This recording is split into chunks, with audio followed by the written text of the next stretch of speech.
And we are live.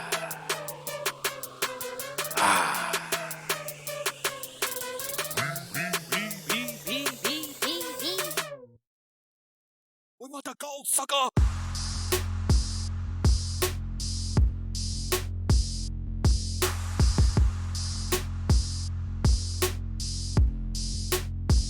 We want the gold, sucker.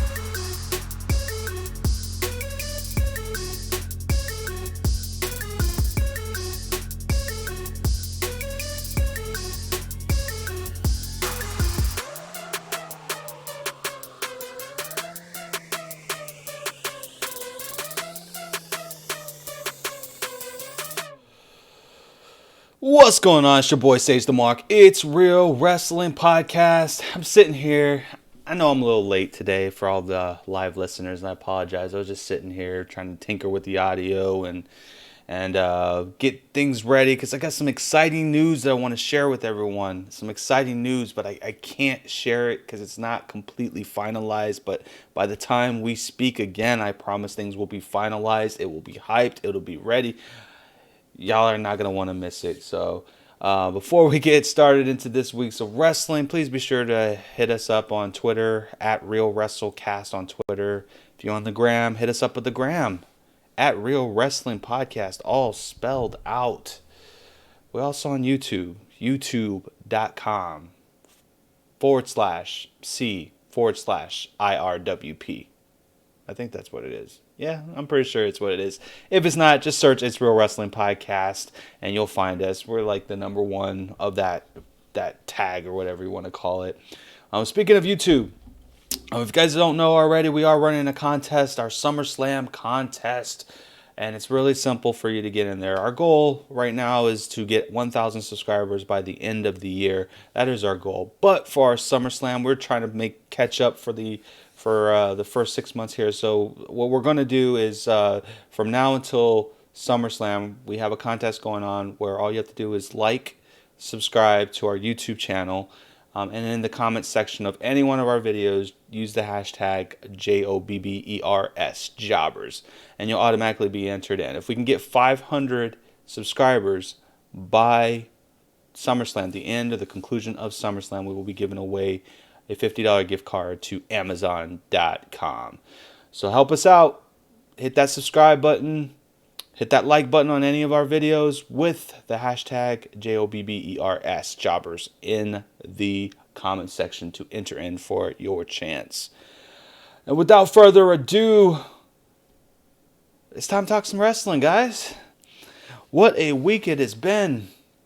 I don't even know where to start. I guess we'll start at the top of the card in alphabetical order here, or semi-alphabetical order here.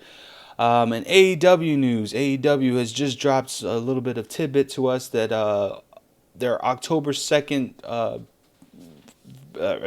their live weekly television show will be October 2nd, and they've announced some cards that are going on. I think the very first match of the card is Sammy Guevara versus oh my God, I'm blanking out his name.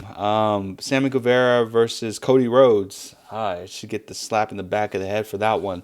That one should be really, really interesting. I know that a lot of people are kind of up in arms in the community about Cody taking the first match of the night. I don't think it's a big deal. It's not really the main event slot anyhow. And if I've noticed in the last couple of events that Cody has been in, he's been really showcasing the younger wrestlers who have not been known. So I think that this is just kind of his way of paying it forward, getting them some exposure. Whether they win or lose, it really doesn't matter. If you get them in front of the people to watch it, I think you'll eventually win them over or get them over. I didn't even know who Darby Allin was, to be honest with you, before his last match with Cody Rhodes. And here I'm calling Cody Rhodes. Yeah, there we go. But after watching his match with him, I was completely impressed. I thought that, man, how did I sleep on Darby Allin like this? Because I mean, the dude was amazing. He was a great storyteller in the ring. And dude's like maybe 20, 21, maybe even younger than that. Dude's got a whole future ahead of him. And I think that I think he's great. Another card on there is the Young Bucks and Omega versus Y2J, and Y2J is bringing in two mystery partners, so it'll be a 6-man tag there. And I think it's pretty safe to say that it's going to be the Lucha Brothers. I'd be shocked if it wasn't. I know that there's some competing rumors out there that it might be the Revival, which I don't take any stock in whatsoever. It would be nice if it was someone other than the Lucha Brothers. I love the Lucha Brothers, don't get me wrong. But it would be interesting to see another tag team, another notable tag team, joining the ranks on the very first day of AEW. So, but we'll see. We'll see. And then we will also crown the very first women's the women's champion on AEW. They've got a stack card as it is right now. I was talking to a couple of podcasters earlier in the day, kind of floating around some names. Brandy Rhodes is in the division. We've got Nyla Rose, Awesome Kong, not Nyla Jax. Mixing up names here or there. Kylie Ray, Britt Baker, is in there as well. Ali's there too. Penelope Ford is there. We're just trying to figure out like who would be a good candidate for the very first women's champion. And ideally, man, all of them are great. Don't get me wrong. Hopefully, Britt Baker will be cleared by October. I'm pretty sure she will. But if she's cleared by October, I feel like she's the favorite to win. But I'd be remiss to say that I would love to have Kylie Ray as champion. So, but we'll see. There's a lot of time between now and October 2nd, but I'm definitely excited that we're finally starting to get a little bit more tangible news on AEW.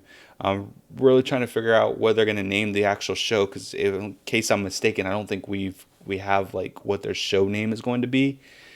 So it's going to be interesting to see how that all plays out, and I think that they're just kind of trickling news here and there, which, I mean, that's the way to do it from a marketing perspective. You want to give people more and more and more to feed demand, but you don't want to give it all on the very first time, because, if everyone knew everything at the very beginning, then there would be no reason to tune in come October 2nd. So there's that. So...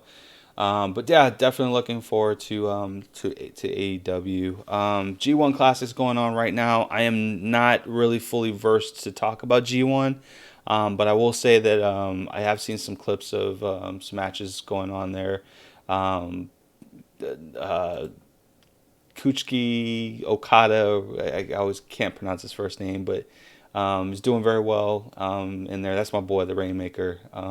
Hopefully, he'll go up there. I saw Jay White, Switchblade Jay White, on some matches as well, and I thought that was pretty. The dude continues to impress me.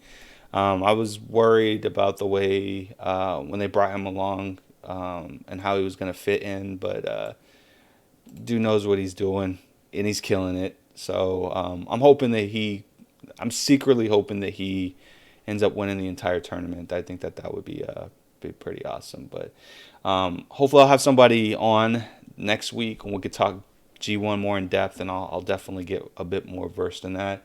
I need to broaden my horizons like I used to in the old days when I used to watch other wrestling promotions besides the main two. So, but I'll get there. I promise you guys, I'll get there. Definitely get there. So, but let's get into it, man. Let's get into the WWE, because it's going to be like the bulk of what we're going to be talking about today. Start with Raw. Raw overall, I thought it was an amazing, not phenomenal, but I think it was an amazing show altogether. I didn't know what to really expect. When they opened up with a 24/7 montage about the history of the 24/7 belt, they kind of propped it up to be like this big deal, which I thought that was pretty awesome. And they did show some of the quirkiness going on, and they touched on what happened last week with the legends and stuff like that.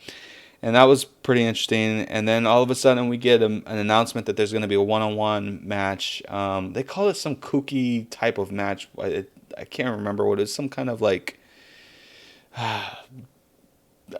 jungle gym kind of match or something like that. It was essentially, it was just a glorified uh, lumberjack match overall. So, but it was pretty. You had the champion, R-Truth versus Drake Maverick.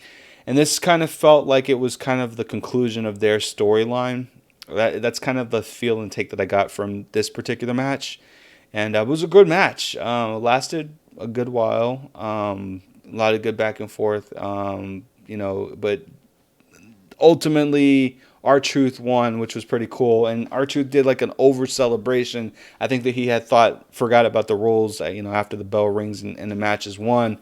But yeah, he ended up forgetting the rules, and all the lumberjacks came into the ring, and then they just started stockpiling him. I think the very first person that attacked him, I want to say, was Mike Kanellis. But I can't be for certain. I have to go back and watch it. But ultimately, everyone pinned R-Truth for the belt. The bell rang, and then all of a sudden, you see Mike Kanellis out of the ant hole, just pulling out the belt and then taking it to the back and running, and everyone running after him. And when I saw him win the title, I was ecstatic, man. I'm a big Mike Bennett fan. I am. And I'm hoping that this is and it seems like it, but I'm hoping that this is a certified push to something great for Mike Kanellis, even if it is a 24/7 belt. I don't think the 24/7 belt is all that bad. It's actually probably one of the more entertaining belts that is, currently from a storyline perspective, has just been consistent week after week after week. So hopefully, with the way that they're going with this, I'm hoping that it'll help him out. So we'll talk a little bit more about that in a few seconds here. We ended up getting a announcement for a gauntlet match for the number one contender for AJ Styles belt, and going into this, that I should have known that that Ricochet was going to ultimately ink out the victory on this one here. I mean, it was pretty much a no-brainer. This is kind of the way to get around the whole no rematch clause. I think Seth Rollins had his a couple weeks ago, where it was a battle royal kind of thing, and that's how he won his rematch for the belt. So I shouldn't have been surprised on this one here, but the mark in me really, really, really wanted Cesaro to win. I'm kind of tired of Cesaro always putting people over and them not doing anything with him. And he might be all good for that. And if kudos to him if he is. But I would, for once, I would love to see Cesaro get a meaningful push on one of the main belts. I know that he previously held the U.S. title before, but it would just be nice to get him some love. Maybe ship him over to Smackdown, get that IC belt or something like that. I don't know. But they got to do something with my man Cesaro. But he had a heck of a match with Rey Mysterio, man. His match with him was just completely amazing. I mean, it was nothing short of amazing. This could have been, like, literally, this could have been a WrestleMania type of match. And, food for that, man. Maybe they'll put that in their back pocket for something next year. If Rey and Cesaro are healthy. But their match was pretty amazing. The spots were great. You really didn't know who was going to come out with the victory on this one here, other than the fact that it's usually like 80-20. It's usually the face that ends up winning the very first one of these gauntlet matches. So it was good. It was really, really good. And Cesaro and Rey Mysterio were two of the best to ever do it. So Rey ultimately won this one. Sami Zayn ended up coming down afterwards, and Rey Mysterio dismissed him pretty quickly. And then his third match was against Cien Almas, which was pretty cool. Another heel coming through. But by this time, you can kind of see the pattern. It's heel after heel after heel after heel. So after their match was, if you've seen SmackDown between these two, there wasn't much any difference, between Cien and Rey Mysterio. They both can go. This was more of a spotlight to kind of, I think, further the feud between these two in the future. Because after Cien almost beat him, he tore his mask and tore it pretty widely. So I'm pretty sure that they're going to end up having a program again somewhere down the line. But we'll see. We'll see how that rolls. And then Cien almost ended up fighting, I believe, Ricochet, and Ricochet ended up beating him, and that, gave Ricochet his path. So, I'm okay with that. I'm okay with Ricochet versus AJ.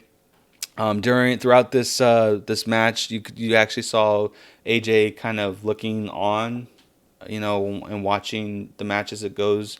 It looks like they're experimenting with some different types of camera angles. I've noticed that the last couple of started last week on SmackDown, and then this week here, it was different, and I like it.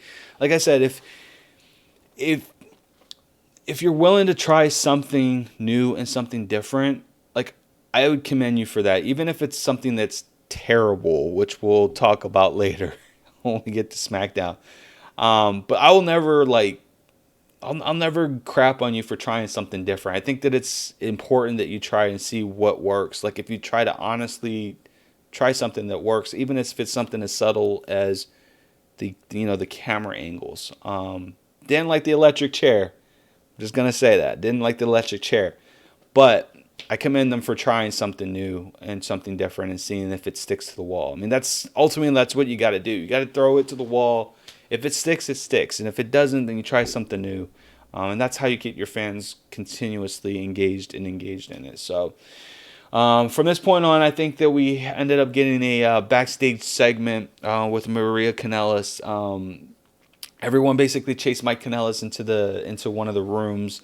And she came out and, pretty much threatened him to open the door. If not, she was going to kick him in his Fruity Pebbles. Yeah, so that was interesting. And then she told him to lay down, and she covered him for the pin, 1, 2, 3. And Maria is now our new 24/7, first ever 24/7 pregnant champion, and she touted that like crazy throughout the entire night. She touted that to Titus, to everyone who was in the Lumberjacks, to Braun Strowman. So this is going to be a theme going forward. Like, they're actually going to be using a pregnant Maria for using this 24/7 title, like, for a while, which I'm okay with, to be honest with you, because I'm thinking, not future booking or anything like that, but I'm thinking to myself, like, this could be the emergence of Mike Bennett.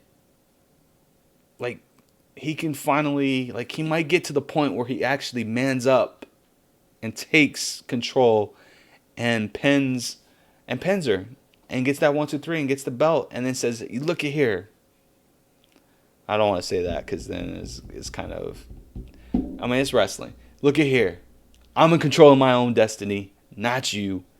I'm gonna take care of business. I ain't losing them no more. Let's go." And then that would be the emergence of Mike Bennett, and we don't have to worry about the losing streak. We don't have to worry about the belittling. He will finally grow a pair and just take care of business, and I'm hoping that that's what we're getting for this evolution of Mike, because they went from like a smitten in love character to someone who's just a puppy dog following his master all the way around to, I'm going to stick up for myself and I'm going to do things my way kind of thing. So this could be probably the best thing that's ever happened to Mike Kanellis in the WWE, and I'm okay with that. So I'm a big Mike Kanellis fan. So we'll see how that happens. So then we had a triple threat match, or a triple threat tag team match for the titles, and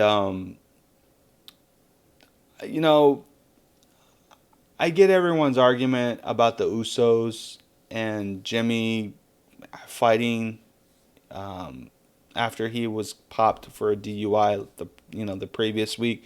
People were upset that he was being quote unquote rewarded with this particular match and stuff. And I wanted to take a second to kind of comment on that. I've been pretty vocal in the positive way that I am concerned about Jimmy Uso, and I'm hoping that these incidents are just coincidences and not part of a trend in terms of him drinking. And I even offered, last week, if Jimmy, you need a ride, homie, like, I'll call you an Uber, man, or something, man. I'd rather you get to where you need to get safe than you ended up hurting yourself or someone else. But this idea that the company should be punishing him for his personal antics, I don't agree with that. At least not in its entirety. And this is why. If we were ever in a regular 9 to 5 job, and we were in that same situation, like, our 9 out of 10 times our boss isn't going to find out about it unless we're in a job where it requires them to pull our motor vehicle records and show that we got popped out for a DUI. And even at that, we would still have to go through trial to, plead our case before that even shows up or stays or whatever. So I don't think that having him on TV, and remember, he's not an employee of the company, he's a contractor, so things are different with contractors, and most of the people, right, only the smarks really knew what happened with Jimmy. Your casual users, or your casual users. Remember my program mentality right now, guys. But your average watcher didn't even know, unless he saw TMZ or something like that. He or she didn't even know that he even got popped for a DUI. So he's still got a job to do. You know what I mean? You can't necessarily punish him when he hasn't had his day in court. You can't punish him in that sense. Now, it's not like they gave him the titles, and I don't think that any logical person thought that the Usos were going to win this title, win this championship. It may have been in the plans prior to them having this match, but I don't think that after what had happened that they were going to reward them with the titles per se, because of course that wouldn't have looked good. I think that the headlines would have been a lot worse for the WWE than what they currently are. With that being said, I do think that the plan was to get the club with all the titles, and I'm glad that I was right with saying that they were going to get the titles that night as well, because I think that that's the only way that you're going to legitimize the club with AJ or Finn Balor. They have to have the titles. They have to have a meaningful push, and they've got to decimate people. Like they've what the Viking Raiders are doing, like the OC should be doing completely. And I hate that name, the OC, but they need to do that. They need to go out and they just need to, like, every other segment, they need to go out and start laying waste to people. Or after a match has been completed, they come out and they lay waste to people. Like, that's what they need to do. This idea of them just targeting Ricochet, I don't like it, because it's not doing anything for the club. It's not.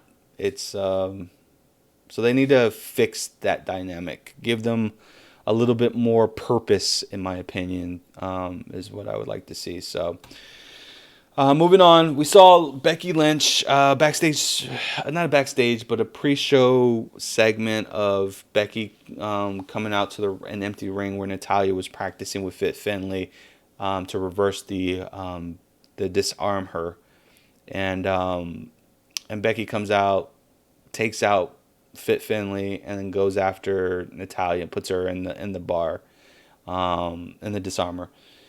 Which I thought was cool. Again, something different that we don't consistently see. Always a plus in my opinion. When Natty, last week and probably the week prior, you guys heard me say that I think that Ronda Rousey is going to somehow get involved in her match, Becky's match, because of her relationship with Natty, and I think that she's going to end up costing her the belt. And I was doing some thinking, and Natty made this a submission match. So the only way that you can win is by submission. So by that logic, it could potentially be a no disqualification match. So I feel like my theory of Ronda is going to happen at SummerSlam. I'm still going to go with that theory. But I will say that if it's not Ronda that comes out, maybe we get Shayna Baszler and her call up to the ring, to the main roster. She plays double duty, and because I think Mia Yim's gonna end up taking the title off of her. I thought at first it was gonna be Candice LeRae, but I think it's gonna be Mia Yim that's gonna take the title off of her, which will give her an opportunity the next night to fight, to interfere or cause an impact to Becky Lynch. So you heard it here. I'm the only one who's reporting this. I know that's me, the mark. That's what I do. I mark out for particular segments or particular moments. But I think that I would like it. I mean, that it would be something that most people wouldn't be seeing that wouldn't be seen. It'd be coming out of left field, and then it would possibly set us up on the path to the horsewomen versus horsewomen, providing that Sasha comes back. So I don't know. We'll see. Y'all keep that in the back. I'm gonna tell y'all that next week. I'm just telling y'all. I'm gonna tell y'all that next week as well. So, and then we didn't get a Fiend sighting on this episode, which I'm okay with considering that his main opponent is on SmackDown. So I'm okay with that.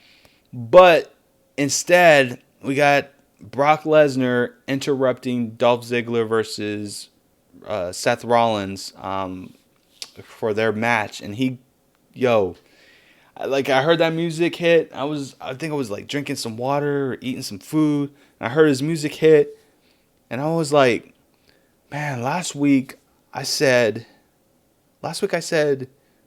Brock has to start coming out on a more consistent basis to make his title reign meaningful, make that title meaningful, and to make the division meaningful, and to make Raw meaningful. And I was so happy that when his music hit, he actually came out to the ring, didn't cut a promo, went straight after Seth Rollins and just laid waste to him for 6 minutes. And I absolutely loved every minute of it.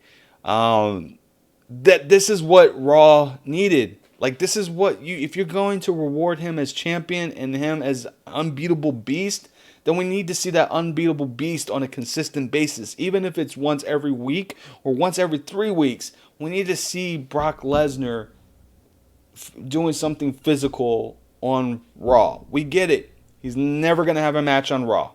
He's only going to have a match on SmackDown. I mean, on pay-per-views. Perfectly fine with that. But he needs to him and his title needs to be on Raw on a more consistent basis to make it legitimate. Otherwise, we're gonna end up getting getting stale again, and we know how that ended up turning out. But yeah, he murdered him, like murdered him. We got F5s on chairs multiple times, F5s on the mat. We had F5s on the pavement. We had F5s on the The gurney, they stretched him out into a gurney. He was in the hospital truck, and then Brock pulled him out and F5'd him there. There was blood everywhere. Like, yo, this is what I'm talking about. Raw is back on top. I mean, I've never been a Raw fan. I mean, I've always been WCW and then SmackDown. But it was good to see Raw.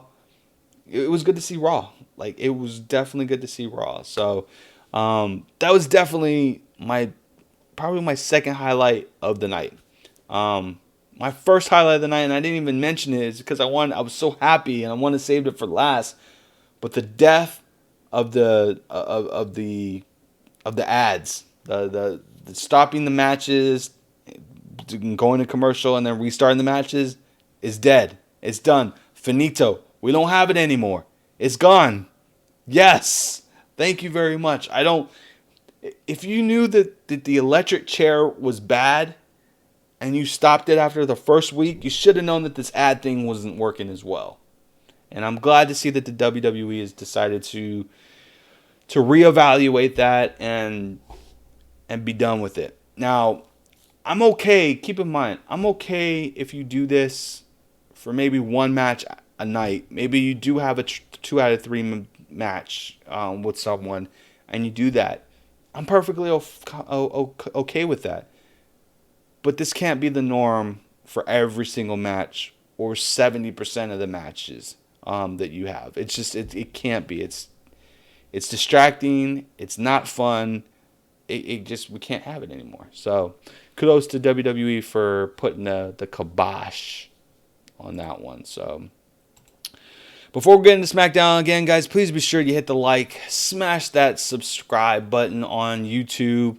Let us know that you're there. We got a contest going on right now. Hit the hashtag jobbers on any of our videos with a like and a subscribe to our channel to enter in for your opportunity to win a $50 gift card to Amazon. Contest ends on the 11th of August, the conclusion of SummerSlam, and we must reach our goal of 500 subscribers to be able to put that contest in motion. So please, please, please, please, please like, share, subscribe, comment with the hashtag jobbers, and share out the link to all your friends, family members, your dogs, your cats, and everyone in between, so that way they can help us reach our goal by SummerSlam. 500 followers. Let's get at it, guys. Let's go.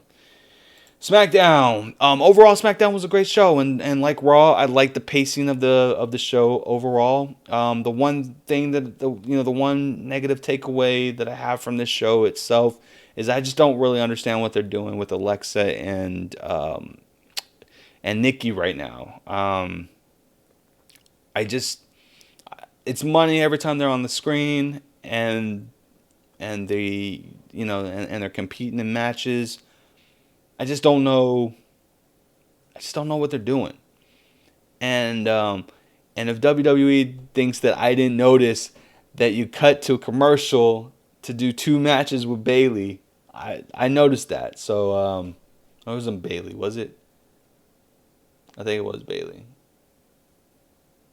No. Whoever they were facing. I think it was Bayley. No, because Bayley had the...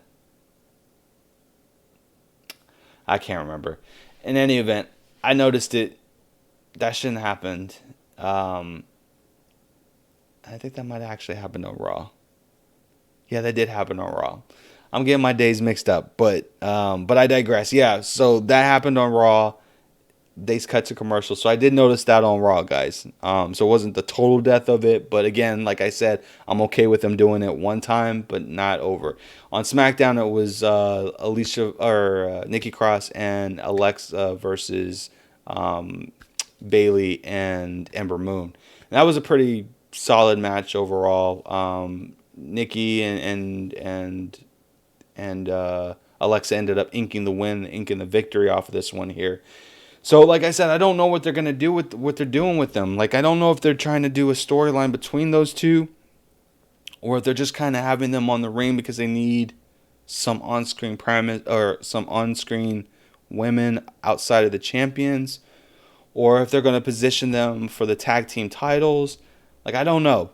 I thought we were gonna have Fire and Desire going for the titles this week, but they didn't even show up, so I don't even know what's going on right now. I'm confused. I haven't seen the Iconics wrestle in like 3 weeks now. Something's got to give, man. We got to figure out what we're doing with Alexa and Nikki, and because just having them on the wings, like in a storyline that the storyline isn't going somewhere, is kind of weird. So, um, yeah. So we got Nakamura versus Mustafa Ali, and I think this was a rematch from the Smackville, which I didn't watch the Smackville going this weekend. I don't know what exactly it was that they were trying to do with the Smackville. I don't know if this was kind of like a pop test to kind of move to Saturdays or something, or to maybe start a new show on Saturdays. But I thought that was pretty interesting. But I don't know, the show, or not the show, but the match was pretty amazing. Obviously, they're setting up Ali to have a program with Nakamura, which is the reason why he went over Nakamura. And I love the storytelling in this particular match, with Nakamura getting frustrated and trying to one-shot kill Ali with the Boomye Kinshasa. And he missed 3 times trying to deliver the Kinshasa. And on the third time, we got the roll-up pin for the win, 1, 2, 3. And now Ali's probably going to get a match at SummerSlam for the title, which I'm perfectly okay with it. I think that that's gonna be a show stealer. So you guys watch out for that one. It might be on the pre-show, but damn, it's worth putting on the main card. So, but we'll see. We'll see how that rolls out. So we get we get Randy Orton doing a promo segment, and harking back to last week, I had talked about that it was a missed opportunity for WWE to not have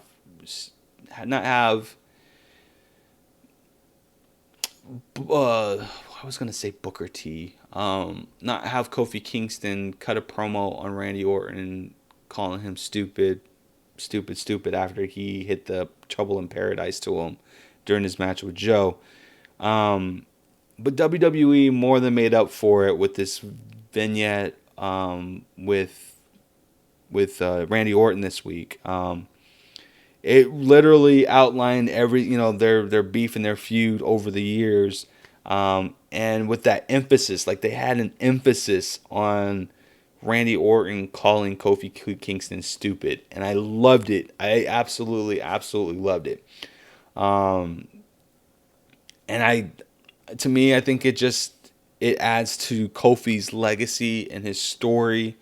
And I thought it was well done. Like it was definitely, in my opinion, well done. I thought that we were advertised the club versus the New Day in its entirety, but we ended up getting Kofi Kingston versus AJ Styles with both teams' factions on the sidelines. And the match was amazing. Even with the little shenanigans that was going on in the matches, it was a solid match overall. And I would love to see these guys duke it out again for the title.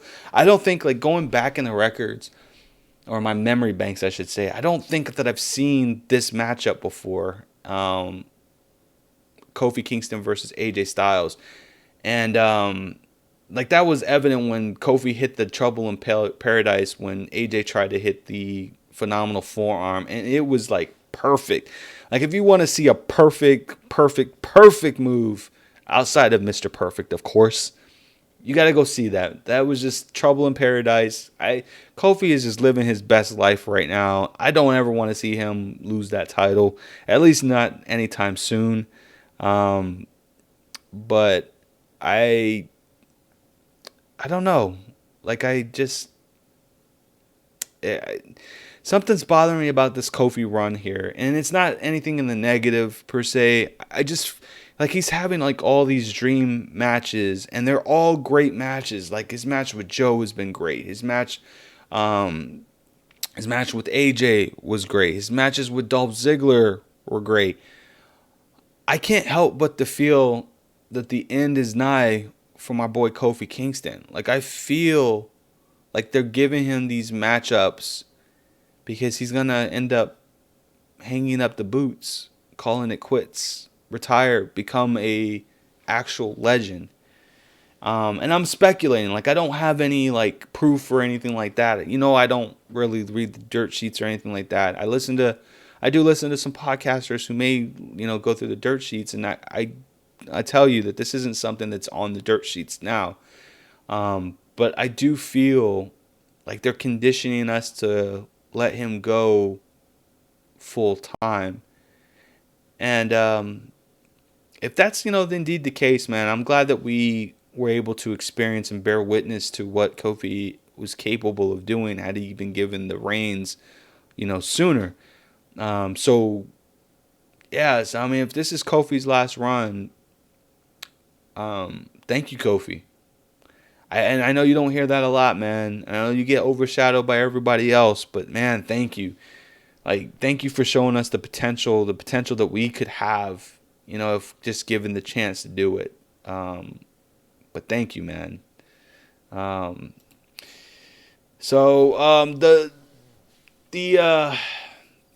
had referenced earlier that, you know, there was a couple. I don't even know how to preface this, man. I really don't. Throughout the night, where we're getting notice that Roman Reigns was going to announce who his opponent was whose opponent is going to be at SummerSlam, and you know, they cut from the Kofi win like really, really quickly, so it felt like they mismanaged time a little bit, maybe during the match.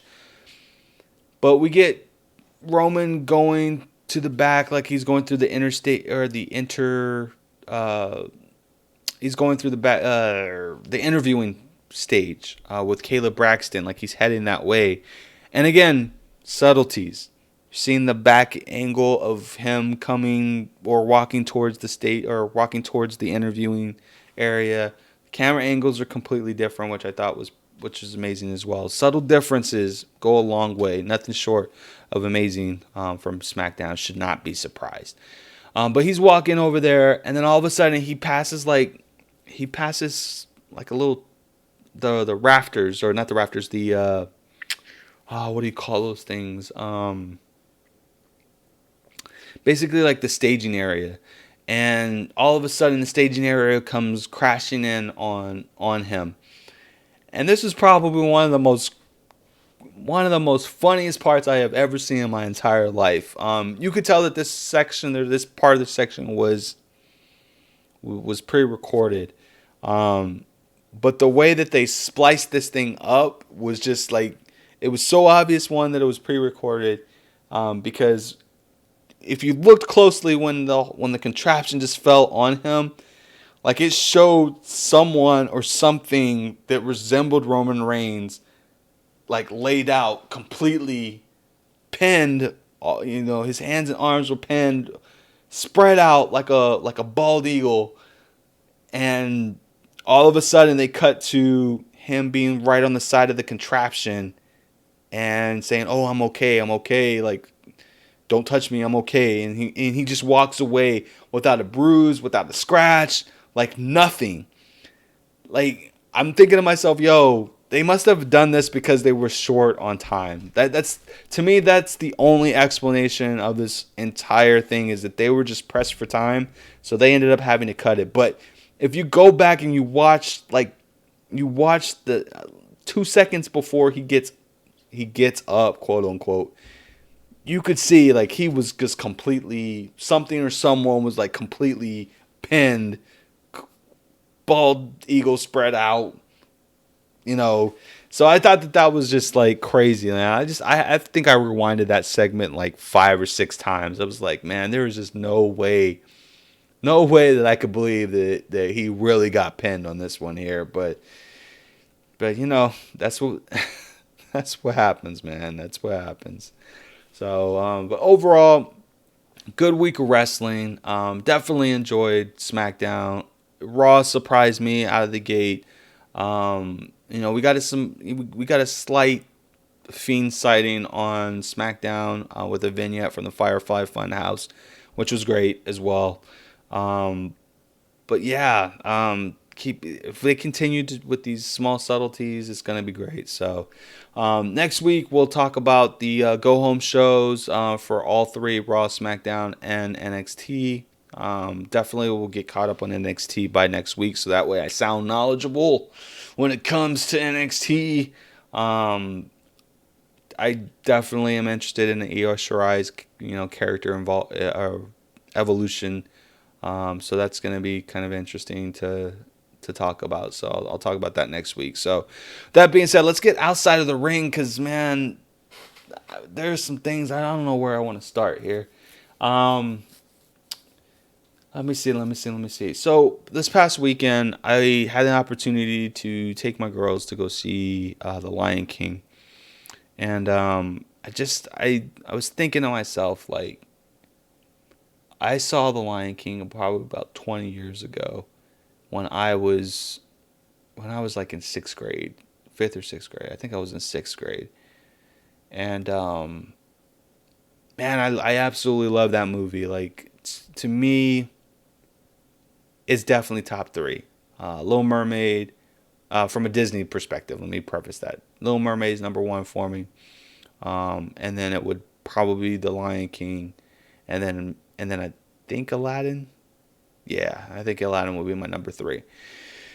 And the reason why I like this movie so much is I love Scar. Like, he was probably one of my he probably my second heel character that started his stories. He was in line to be king and took on Mufasa. Mufasa challenged, or he lost his challenge to Mufasa, and it's just, he's just out there scheming, hustling and scheming.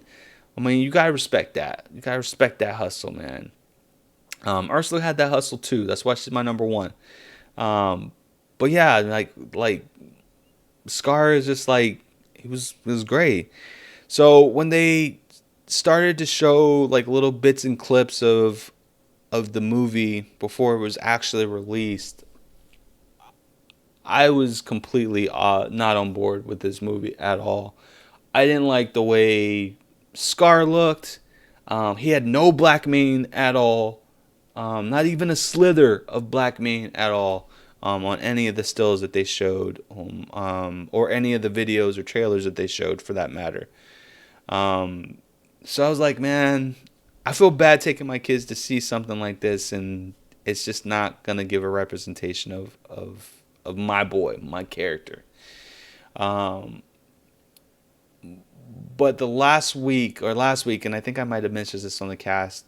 No, I probably was on Twitter.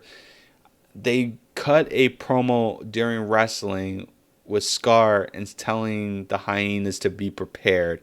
So I think that they knew your boy liked Scar, and they wanted to make sure he kind of wheeled them in, say, "Hey, we got you." So I went to go see it over the weekend, and I must say, Disney did well. They did a great job with my boys. Well, they did a great job with the film itself. I thought that at the very beginning, like the very first half of the movie, it felt like completely rushed.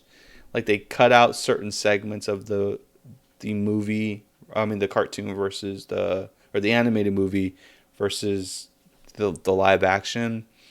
But it just seemed like it was speeding up and like really, really, really quickly, especially the scene where Mufasa dies and Simba goes to meet Timon and Pumbaa. Like that sequence just went really, really quickly. But aside from that, I thought it was great. The voice acting was good. They didn't overdo it with the music, which is not bad. I mean, I like the music on there. Scar was great. He looked menacing. He had the black mane. They made sure to put the black mane on my boy Scar. Thank you so much, Disney, for that. His Be Prepared song, like Scar did the pre-prepared song. It wasn't the exact rendition of the original, but it was enough to where when you got to a certain point, you can sing the rest of the song, until the end. So Absolutely love it. When it comes out on DVD, digital, you know your boy's gonna get it. Um, I know this might sound controversial, but I'm not a big fan of Beyonce. In terms of her voice acting abilities, but I must say this was a lot better than Epic. Um, it was it was good. Like she did a really really good job. So I had some reservations on that. So I'm glad that that was not as I can't say not as bad, but it was a lot better than I anticipated her voice acting to be. So kudos to her for putting it down. She's amazing talent. I mean, you'll never hear me say that again. If my wife hears this, she's gonna just like put it on replay or something like that. But yeah, definitely great. Love the soundtrack. Everyone did a great job. Y'all go see it if you haven't seen The Lion King. I give that 4 out of 5 stars, which that would equate to a be prepared. So, what's up? All right, guys. Also wanted to touch on GameStop. It was announced, I believe, today, which I was a little bit worried about GameStop, but yeah, it was announced today that GameStop's going through some financial issues, and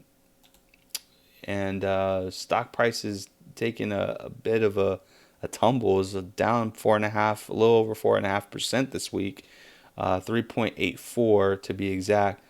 And I remember having a discussion with Goose, on the podcast last week, about GameStop, and I thought that GameStop was like, just by everything that I see in the candlestick measures and stuff like that, like I, with the model that the gaming industry is going into right now, I just felt like it's not a win-win situation for them at all. Um, and here we are. Like, I don't I don't know how you recover, because one of the things that I like mostly about GameStop is the fact that you can turn in games and get used games for on the cheap. But the games aren't coming down in price quick enough any longer. Like, they're literally staying pretty high, and the discounts on them aren't going down. Maybe $5, $10, unless it's a title that just really bombed. And I don't necessarily think that that's really their fault per se. I've always had this issue, man. They've been down for, looking at their 1 year trend versus their 6 month trend, and it looks like it's just been going down, going down, going down. So unless they can pull something like a rabbit out of the hat trick, I think that this is going to go the way of Montgomery Ward's. I wouldn't be surprised if Amazon ends up buying them out and then closing the stores or something like that. But yeah, like, the evolutions of the games, and the games all going to cloud, and I think that more and more people, especially with this new generation of gamers, are adopting digital downloads more versus physical copies. Um, and with broadband being widely available, I think that it's going to be the curtain call for GameStop, unfortunately. There's just no competitiveness in that market any longer because of the way that media is available, is transitioned. It's kind of like CDs. No one buys CDs anymore because we just go on Amazon and stream the service through Spotify, and that's kind of been that. So GameStop is kind of feeling the effects of technology right now, and I think that we we gotta stop paying for $60 games. Like, seriously, the excuse for $60 games used to be, well, it's because of the physical disc and the manuals and stuff like that. That's the reason why it's jacking up the price. We don't even get manuals anymore in the games. Most of the time, you have to download them from the website or something like that. So the cost, the capital that made up that difference between a $40 game and a $60 game, because we used to pay $40 or $49.99 for AAA titles, and now we're paying $60. Like, that markup was to pay for the for the physical and the tangibles, but we don't even get it. There's not a difference between me going to GameStop and picking and getting the physical copy versus me going to the play online store or the Sony store or the Xbox store and buying the game. Like, it's still $60 is $60. It shouldn't be like that. Like, we got to cut that out. Like, I think that's going to end up being the death of not just GameStop, but it's going to be the death of gaming, period. It's going to stifle innovation because the majority of your games that people are going to pay $60 for are first-person shooters, and not everybody likes first-person shooters. I'm thinking, and like, there's a resurgence of RPGs coming out right now between now and next year, and unless it's a AAA title, like, even if it is a AAA title, I still think that paying $60 for a game is just insane, especially if there's no price difference between the physical and the digital media. That's got to change. I don't know how we do it, but we need to really start voicing our concerns of that. And because I think it's a dying model. It really is a dying model. So help your brother out. Probably the last couple of things I want to cover here. Leo Rush sent out not sent out, but he released a track called Scenic Lullaby, and I'd recommend everyone going and listening to it. I think it's pretty good. I feel like it's pretty good. It's been received really, really well online. It's available, and I'm not, in no way am I like sponsor or anything like that, but it's very rare that we hear like stories, like legitimate stories and pain in music anymore, especially in the hip hop community. Like, it used to be the norm, and now it's very rare that we actually get like full poetic stories, and it was really refreshing for me to actually hear this. It's got a sick beat to it, but the message, I think, is just kind of on point. I'm hoping out that there's more to it. Like, maybe we get a remix or something like that, and we get some more bars to it. But I feel like, man, he put his heart and soul into that, and kudos to him for that. So y'all go check that out. Scenic Lullaby. Again, it's on Amazon. It's on YouTube. It's also on Spotify. So y'all go check that out. But that's it for me, guys. I have been streaming more lately. When we're not doing the podcast weekly, just to let you know, I've been streaming on Mixer and as well as YouTube, and I'm streaming live right now to those guys as well. So thank you guys for joining the live stream. Definitely appreciate it. But I have been streaming outside of the podcast, been streaming more retro games on those two platforms, in particular Twitch and Mixer. And I invite you guys, if you guys are interested in retro games, like I played SNES or Super Nintendo's Uniracers, which, fun fact, Uniracers was a hit. Only sold about 300 copies back then. Back then, that was actually considered a lot. But the company ended up getting sued in oblivion by Pixar because of the way that the characters moved. I didn't know that. I did some research to find out why and who the company that owns it is. I believe the company that owns it now is Rockstar Games. But yeah, that's crazy that's the reason why we don't get Uniracers anymore, is because of Pixar and their lawsuit that they ended up settling back in the early 90s. But it's one of my favorite games growing up. I could tell you stories about my brother and the boys, and us doing the multi-tap and playing that game, 4 players on a multi-tap. But yeah, if you guys want to check us out, man, I'm streaming that. Go to Twitch, search for It's Real Wrestling Podcast. We're there. Go on Mixer, search for It's Real Wrestling Podcast as well. I'll put the credentials in the show notes too if you want to go there and just chill out. I play late at night. Field questions about wrestling, games, technology, IT stuff. So if you guys are interested in that, please show some love and support the channel. So, or community podcast, guys. That's what we do. But yeah, that's it for me, guys. Remember, we got a contest going on, so make sure that you guys pipe into that. If you want to support the show, hit us up at patreon.com/IRWP. We got Project Canyon going on right now, still at 60%. Needs that support to get it over the hump, so that way we can make this project a reality. And then if you're on Twitter, hit us up at Twitter at RealWrestleCast on Twitter. On Instagram, it's Real Wrestling Podcast, all spelled out. Or just search for hashtag IRWP, and you'll see us real quickly there, because that's what, we use that hashtag to get the message through. So thank you so much, everyone, for supporting the channel, supporting us. I really appreciate it. It's been a great 3 years. We're coming up on 3 years here doing this podcast, and I completely appreciate everyone's love, support, dedication, and interest into what we're trying to do here. Like I said at the top of the show, I do have something special for you guys coming in the next couple of weeks. I cannot give you the details of it yet until I finalize it. But I will say that it is an interview. It's an interview that you're going to want to hear and listen to.